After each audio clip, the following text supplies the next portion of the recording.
বন্ধুরা, আজকের ভিডিওতে আমরা শিখব একটি মজার ইংরেজি ইডিয়ম আ কোল্ড ফিশ। এই কথাটির আক্ষরিক অর্থ ঠান্ডা মাছ মনে হলেও আসলে কিন্তু তা নয়। এর আসল মানে হল এমন একজন ব্যক্তি যিনি খুব বেশি আবেগপ্রবণ নন বা অন্যর প্রতি খুব একটা বন্ধুত্বপূর্ণ আচরণ করেন না। অর্থাৎ যে মানুষটি একটু গম্ভীর, মিশুক নয় এবং নিজের অনুভূতি প্রকাশ করতে পছন্দ করেন না, তাদের আমরা বলতে পারি আ কোল্ড ফিশ।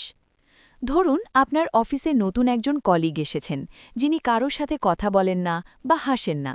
তখন আপনি বলতে পারেন, he seems like a bit of a cold fish, he hardly ever smiles or talks to anyone.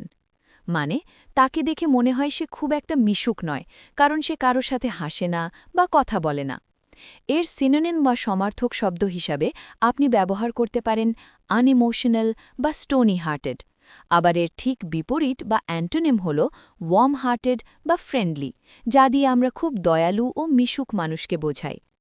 আরেকটি উদাহরণ দেওয়া যাক, I tried to be friendly with my neighbour but she is a cold fish. অর্থাৎ আমি আমার প্রতিবেশীর সাথে বন্ধুত্বপূর্ণ হওয়ার চেষ্টা করেছিলাম, কিন্তু তিনি একেবারেই গম্ভীর ও নিরুদ্বেগ প্রকৃতির মানুষ। আশা করি এই ইডিয়মটি আজ থেকে আপনার কথোপকথনে ব্যবহার করতে পারবেন। আপনি কি এমন কাউকে চেনেন যাকে আ কোল্ড ফিশ বলা যায়? কমেন্টে আমাদের জানান।